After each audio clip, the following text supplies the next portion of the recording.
Good morning, New York. Yesterday, the storm that our city had spent days preparing for finally arrived.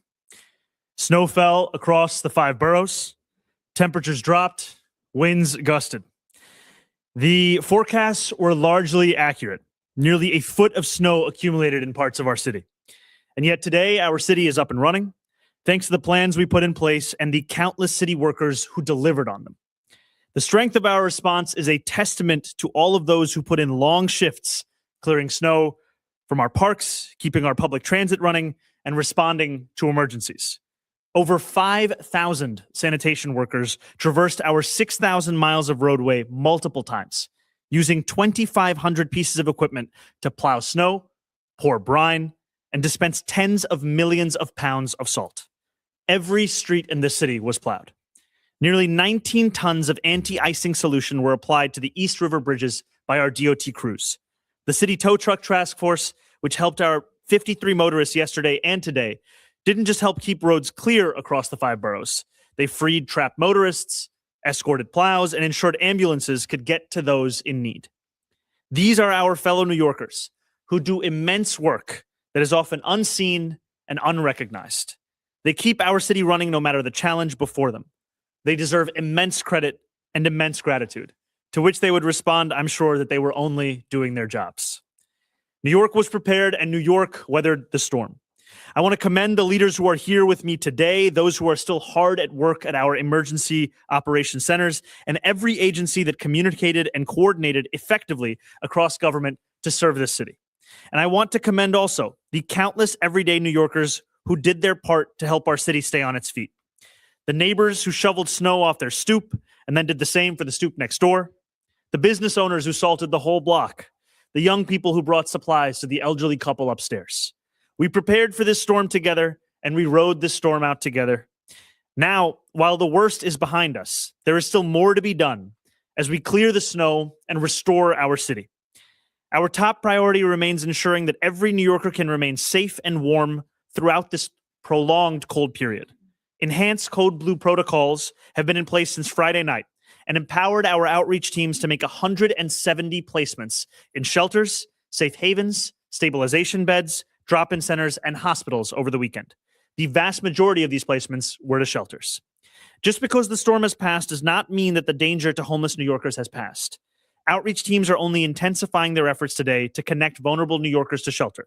This is an all-hands-on-deck effort. And I continue to ask New Yorkers to call 311, which will route these calls to 911 as it is a code blue, whenever they see someone who may require assistance. I also want to ask New Yorkers to continue to stay off the roads as much as possible for another day as DSNY crew continue to plow our streets. A hazardous travel advisory remains in effect. As we announced yesterday, today is a virtual learning day for our students, with exceptions for high school students and schools serving only grades 6 through 12 that are observing a previously scheduled professional development day. All after-school programs, adult education, and school-based programming have been canceled. As of 9:15 a.m. this morning, we have over 400,000 parents, student, and staff logons.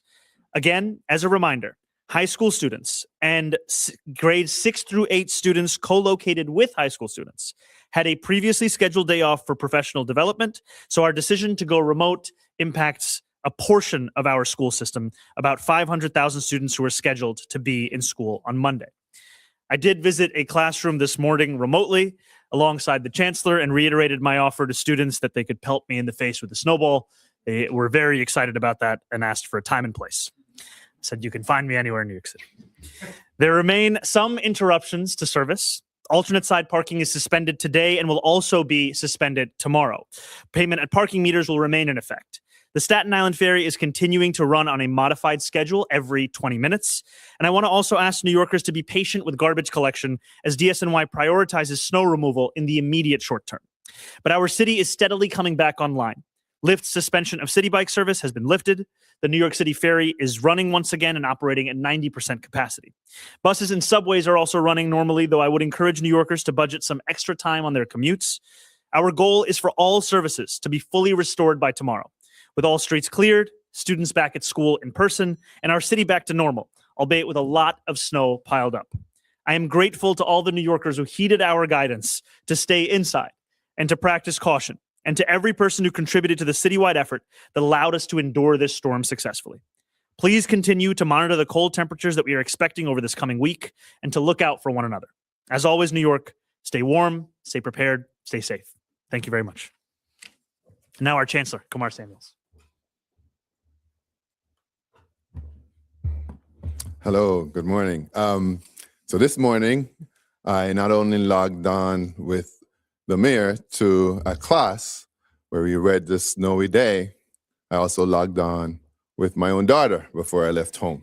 And so I was pleased to announce that both times we were able to log on, like most of the rest of the city, to our classrooms. Things have gone very well this morning. It was a smooth start to the day. Students were able to log into their virtual classroom quickly and get right into their school day. Schools and families who've been having any issues can call 718-935-5100. I've known that number forever, even as a principal. And so we also have 8,000 staff who are, on the ground spreading salt, deploying plows and shoveling to make sure that tomorrow we will be ready for school. And I tell all those people, thank you so much for your work. Thank you so much for your support. We have also opened 10 high schools across the city as warming shelters for families, for people looking for shelter. And we have school safety agents deployed in all of those situations. New Yorkers, your schools are a part of the city's ecosystem. We remain connected today, and we will continue to remain connected, and our schools will be ready for opening when the weather permits. Thank you very much.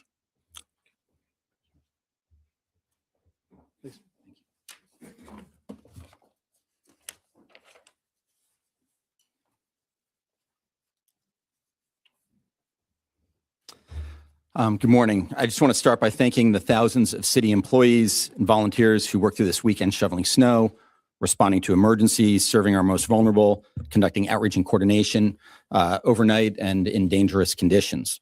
From sanitation workers, first responders, DOT crews, park staff, to my team and emergency management, these people really showed up when we needed them most. And at the same time, this weekend tested us in more ways than one. Alongside the major snowstorm, we faced prolonged extreme cold, as well as 2 tragic fires in the Bronx. And although snow cleanup is underway, I want to be very, very clear that we are not out of the woods yet. We still have a lot of work to do. Dangerous weather conditions persist throughout the week with frigid temperatures, placing utilities and infrastructure under pressure, and vulnerable New Yorkers remain at risk. This reality has guided our response from the start. It's guided our planning, and will continue to guide our work in the days ahead. And it's important for everyone to understand that as a city, we do have a lot more work to do. This was the first major snowstorm New York City has seen in years. We stayed focused on getting clear, timely information to New Yorkers early and often. Tens of thousands of New Yorkers signed up for Notify NYC during this storm so they could stay informed about travel conditions, warming centers, and safety guidance.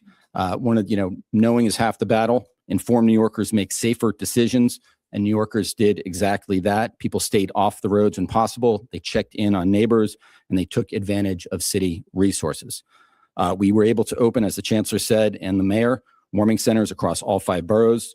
At emergency management, we coordinated this response around the clock through our emergency operations center, connecting agencies and partners together 24/7 in real time, ensuring our plows were able to operate across all 5 boroughs. Emergency crews, police officers, ambulances were able to respond and serve. The mayor and his team, they really did a great job empowering agencies to act early, communicate clearly, and work together. The support we received from City Hall throughout these emergencies allowed our agencies to coordinate quickly, act early, and respond efficiently. This made it possible throughout the day yesterday and overnight to move resources where they were needed most, keep New Yorkers informed, and unified our response. As I prepare to step away as commissioner, I want to just say how lucky I have been alongside the team at emergency management and all of our sister agencies. I found that,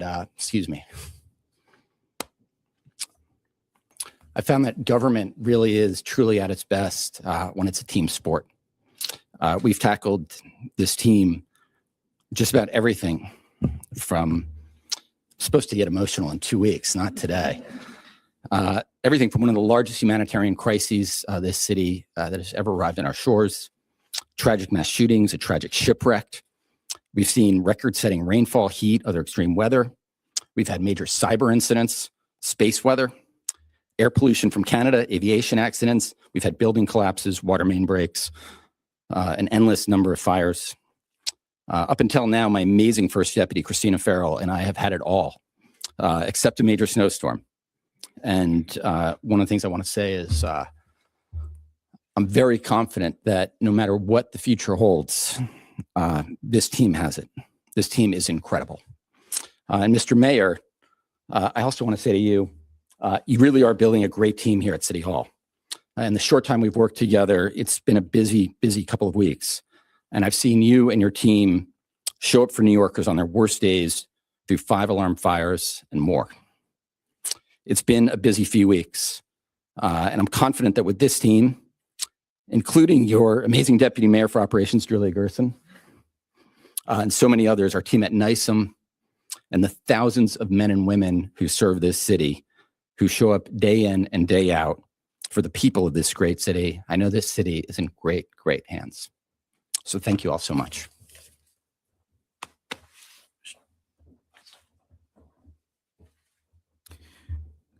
Good morning. Yesterday, 5,000 sanitation workers showed up to drive plows and spread salt on highways, roads, and bike lanes. While everyone else was warm inside or having fun in the snow with loved ones, they were working around the clock to help keep New Yorkers safe. And they're still here. We remain on a full force 24/7 operation for several days to come as part of a full cleanup following the storm. It was the largest and most intense winter storm to hit New York City in about 5 years. And I want to remind New Yorkers about what to expect from a robust DSNY operation following the storm.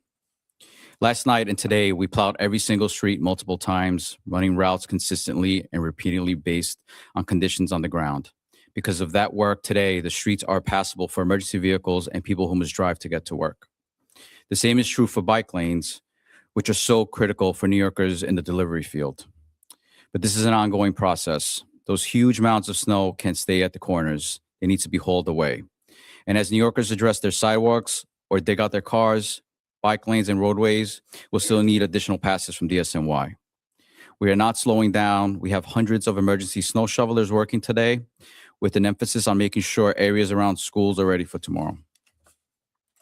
We have hired extra equipment for snow hauling and ridge breaking, and given the deep and ongoing cold, we will soon activate snow melting operations, setting up large machines that can each melt up to 120 tons per hour. In short, we will continue to address all conditions throughout the week. Property owners, please remember to shovel and salt your sidewalks so that pedestrians can get where they need to get to safely. The city is open, and it will get more and more open in the hours ahead, thanks to the work of this department and this administration at large. Thank you.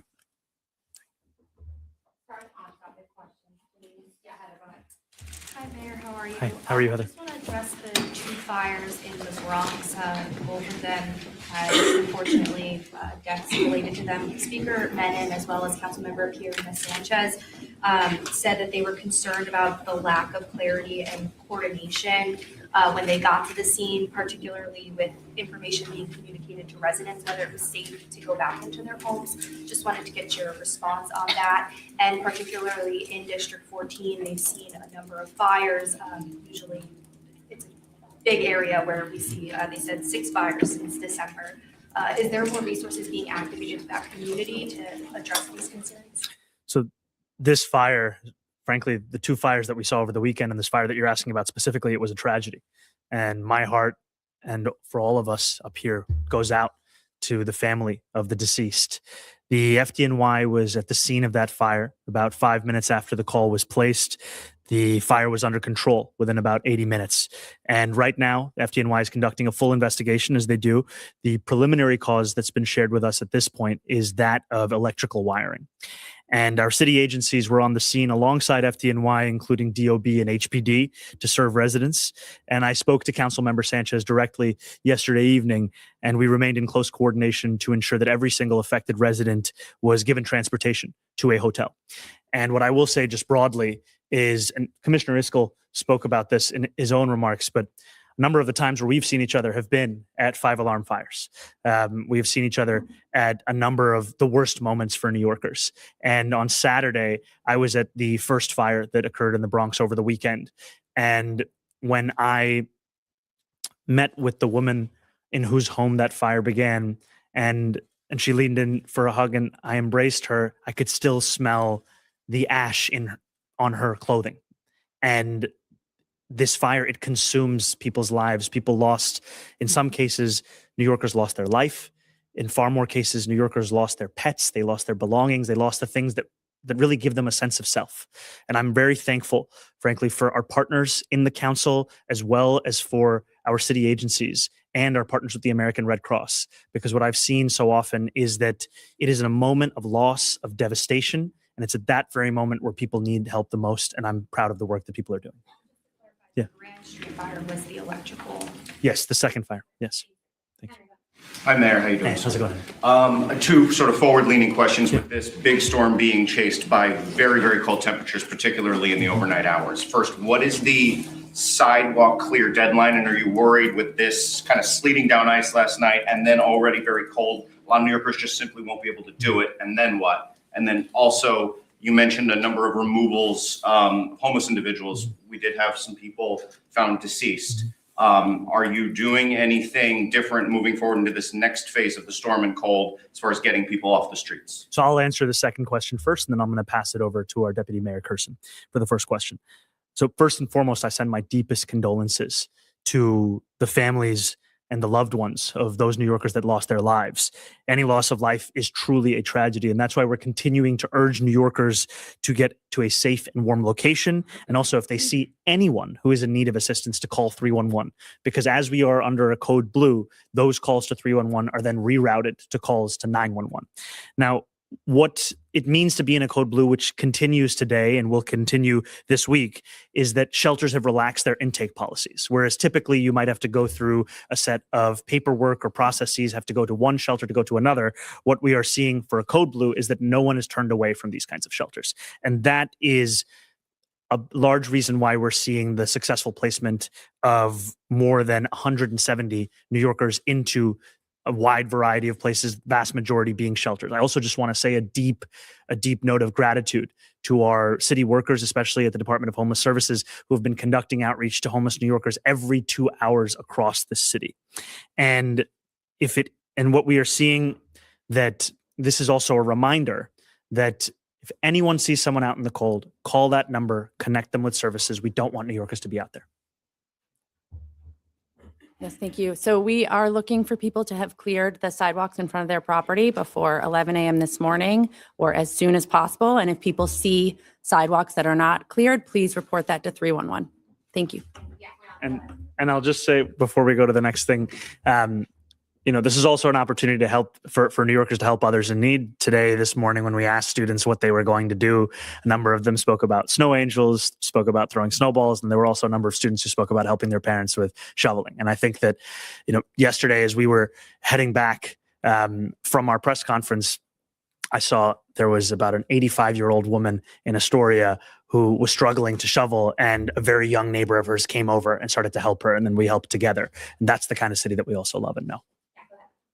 Good morning, Mayor. I like your Timberlands, by the way. Thank you. New York City snow here.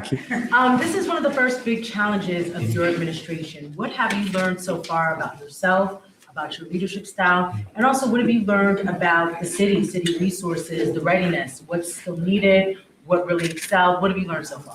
I think one of the key things that I've learned is just the immense amount of work that city workers have been putting in. Most of our attention when it comes to a storm like this is when the snow is falling. But the only way that you can actually respond to the level of snowfall we saw is that if you're prepared for it. Yesterday, the first snowfall hit Staten Island at 5 a.m. Sanitation trucks were out salting across the city at 5:10 a.m. That's only possible because they made the decision. And I really want to say also thank you to our commissioner. for increasing staffing of our 12-hour shifts, first to 2,000 sanitation workers per 12-hour shift, and then to 2,500 sanitation workers per 12-hour shift. And yesterday when I went at 6 a.m. to welcome a number of the sanitation workers who were coming back from a shift, we're about to go on to another shift for the shift change, what I saw also were the men and women of this city who so often are not recognized in the work that we're talking about.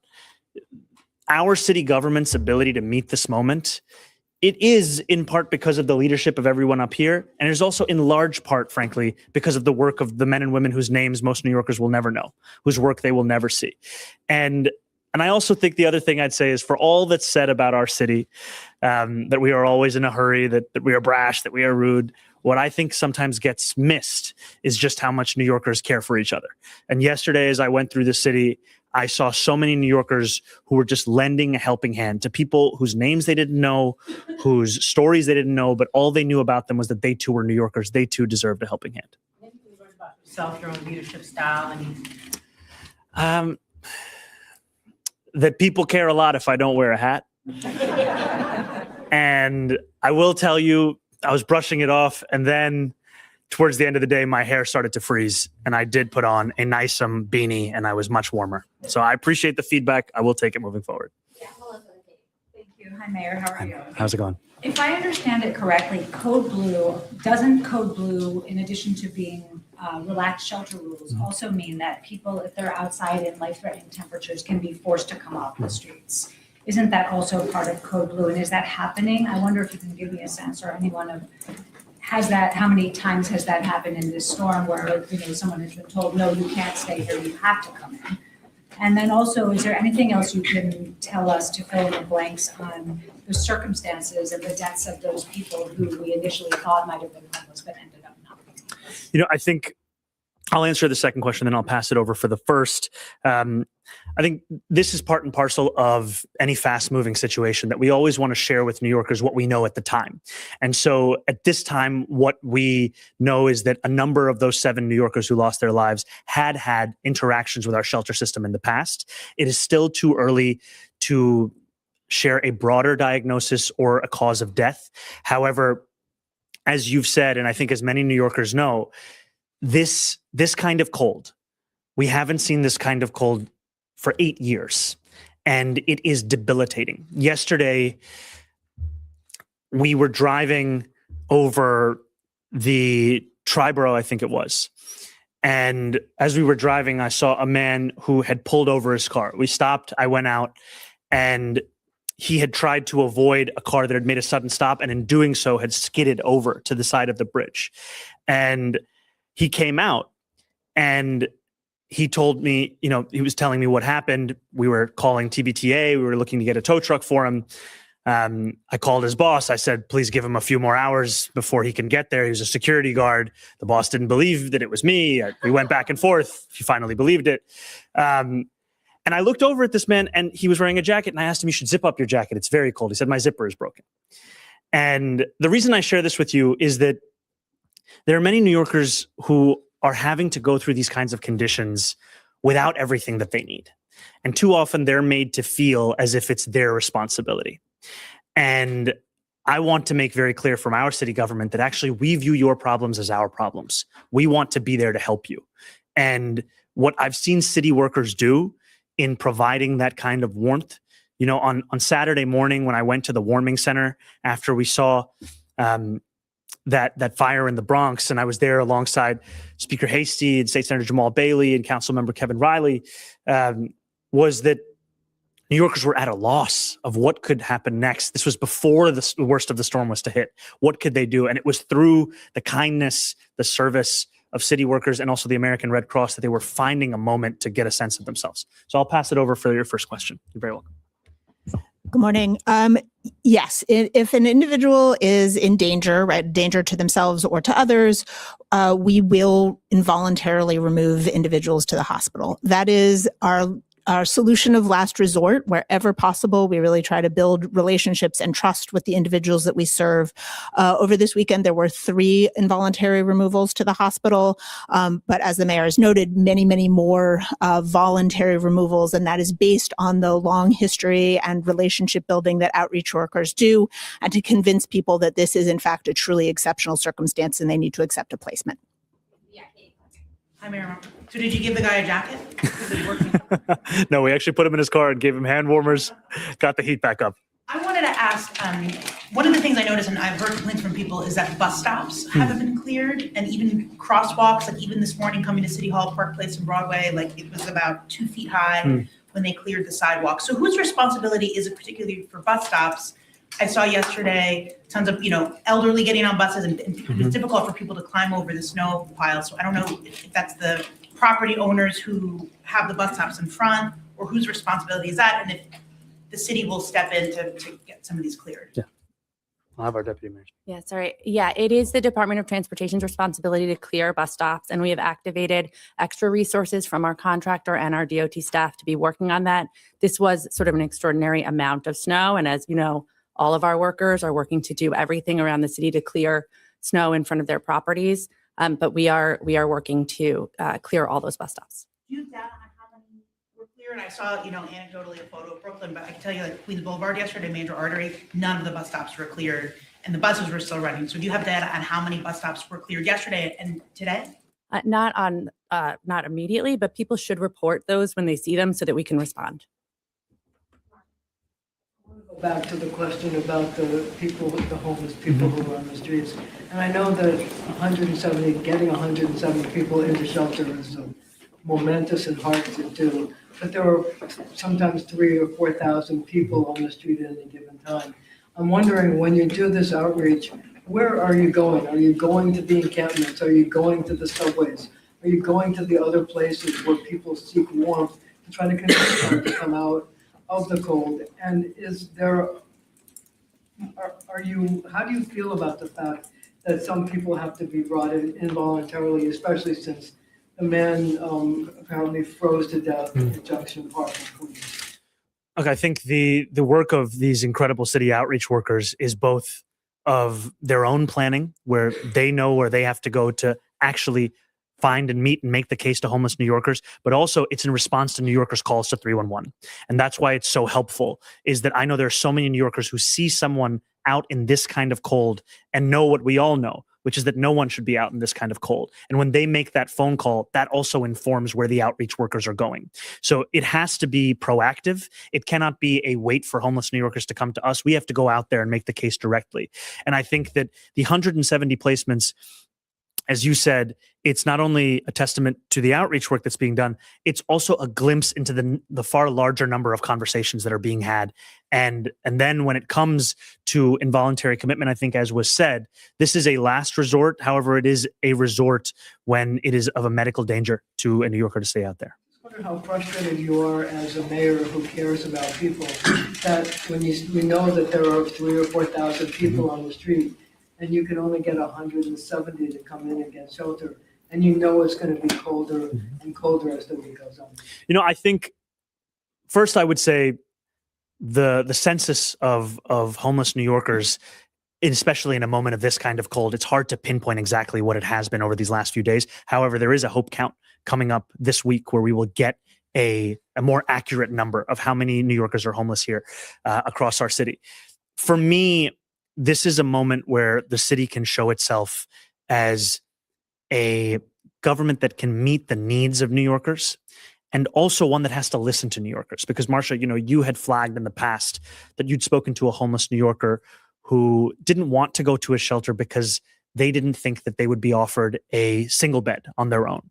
And so part of our outreach has also been, how do we ensure we're offering a wide variety of options for a New Yorker to come in?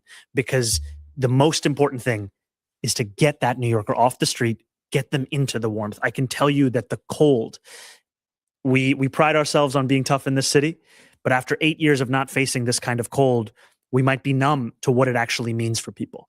And the other thing I would just say is the dangers are not just in the conditions, but also how we respond to the conditions. So for those who are shoveling and who have been shoveling, we remind you to give yourself multiple passes at that snow, not to try to get it all done in one go. The FDNY has also shared with us, in the past, there have been medical emergencies as a result of not taking the correct approach with snow shoveling. And don't find your form from the way that I do it.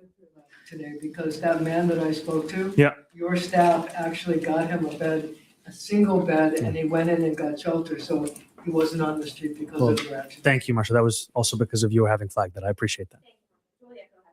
Yeah, Mr. Mayor, you seem to have been all over the place yesterday. Can you talk about that and where you went and what did you want to see or look for or look at? And number two, do you plan on having all schools open tomorrow? That is our hope. And that's what we're planning for right now. We will share as soon as we get to the definitive. I will tell you that, yesterday began early, but frankly, that's the time it began for many New Yorkers who are working hard, right? I was out of the house, I think, before 5 a.m. We headed out to the shift change. And then from there at the shift change, we went to Central Park, where we saw a number of other workers who were hard at work shoveling. From there, we went to a press conference. And then from there, we drove through a number of neighborhoods just on our way back to just keep an eye out. And so there was one instance where somebody was trying to get their car out. We all got to a shovel, helped them out. There was another where somebody, this was at a night development, was trying to get their car in. And we met them at the beginning of the parking lot. They had an entire bed of snow. It was, an uncle and his 3 nephews with 1 shovel.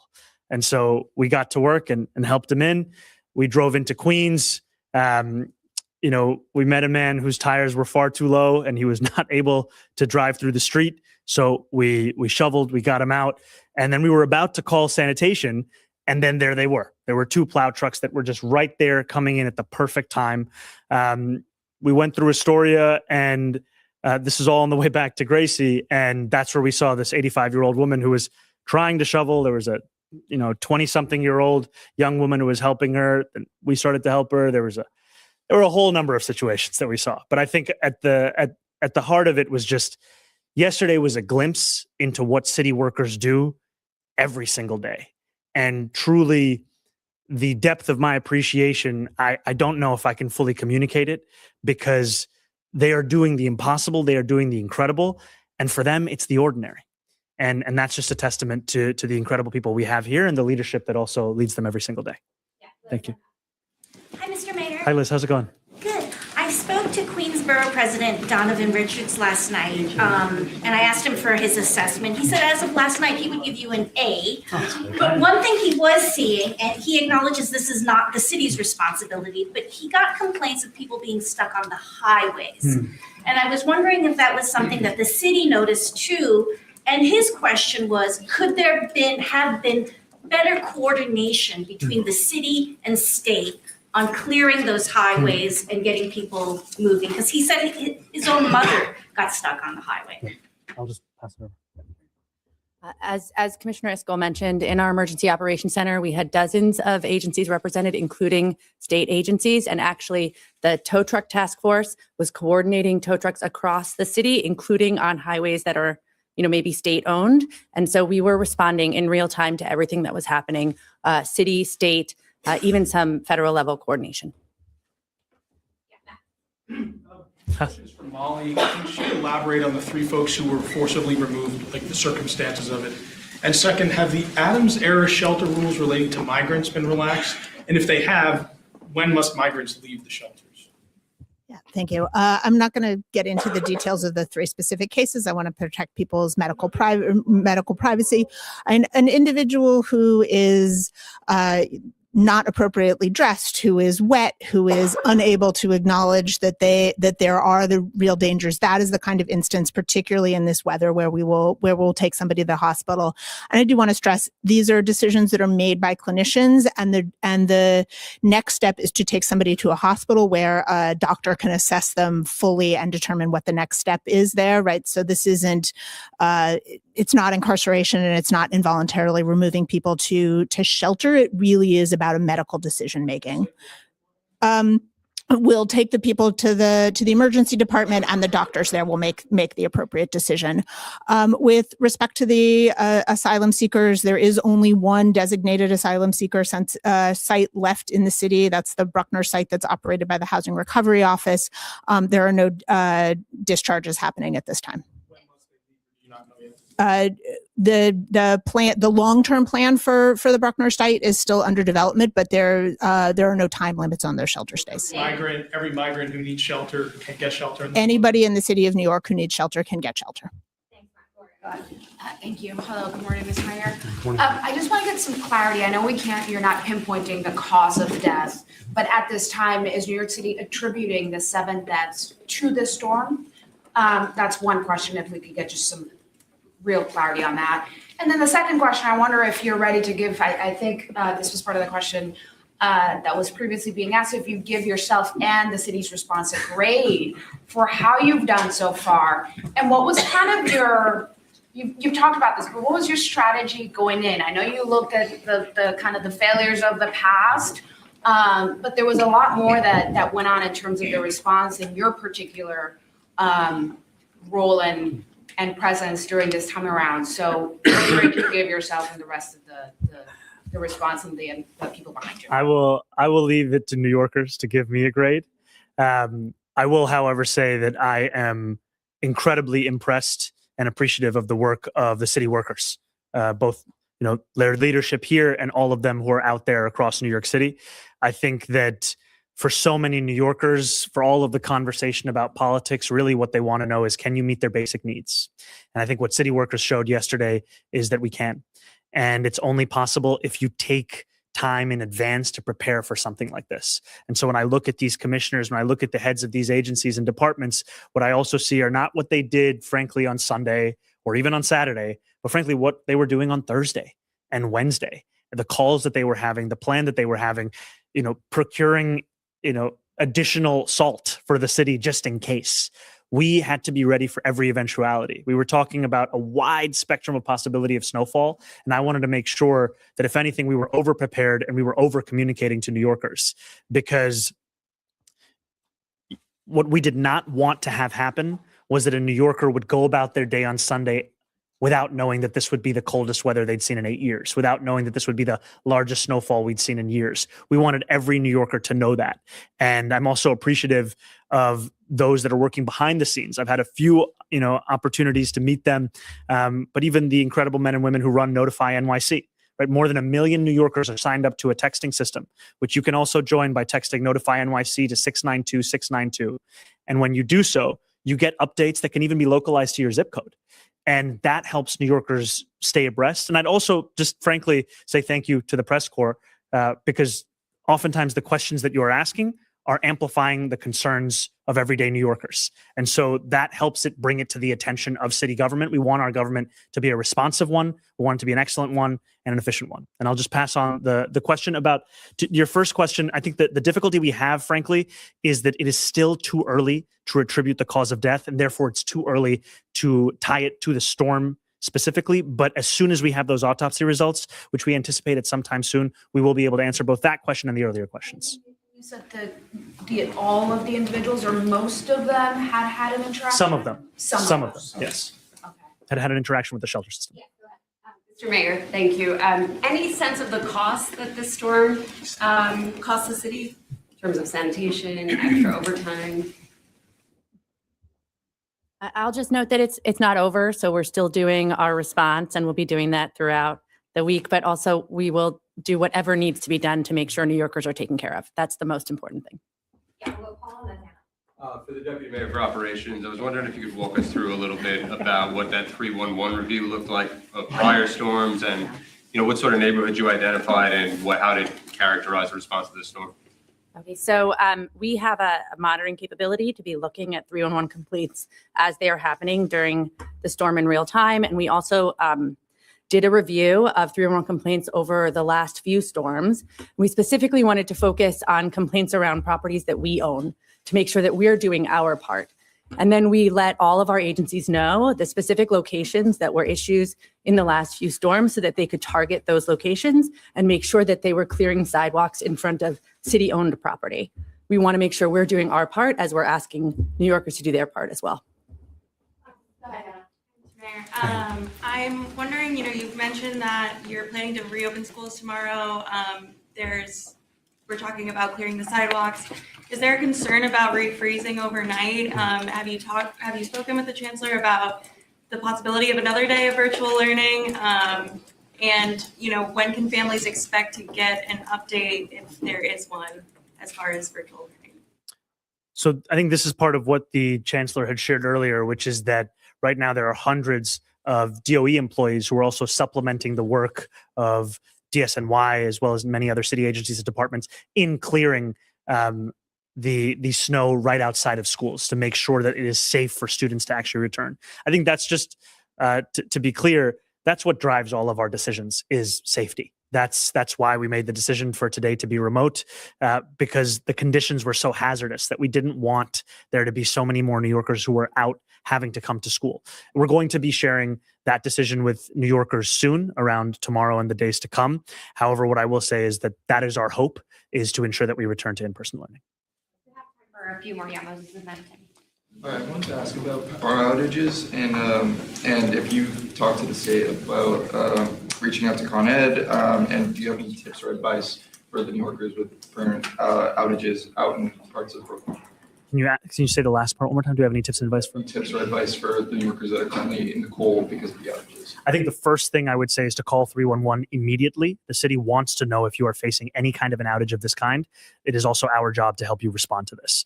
And yesterday when we had an emergency briefing, we also had representatives from Con Ed there as well. And because it is critical for us to not just work as a whole of city government approach, but frankly, an approach that encompasses everything that affects New Yorkers' lives. They're affected by state government decisions, city government decisions, by private companies' decisions. And so we want to actually have that coherent. So the number one thing would be call 311 if you're facing an outage. The city wants to know, the city wants to help. And the other thing I would just say, I've spoken a lot about safety in the context of staying inside, staying warm, avoiding unnecessary travel. I would also say in a moment of immense cold that to be mindful with space heaters, that you do not leave them running unattended, and that you also do not have them operating within 3 feet of something that is flammable. Thank you. All right, last one, Timmy, go ahead. So yesterday you told students they could throw a snowball at you if they were upset. Has anyone done that yet? Not yet. A number of the kids this morning were very excited about it. So I feel like it could occur at some point today. Just on my toes. All right, sorry, just one more right here. Yeah. I just have one off topic. Oh, hey, Sally, how's it going? Good, how are you? Doing well.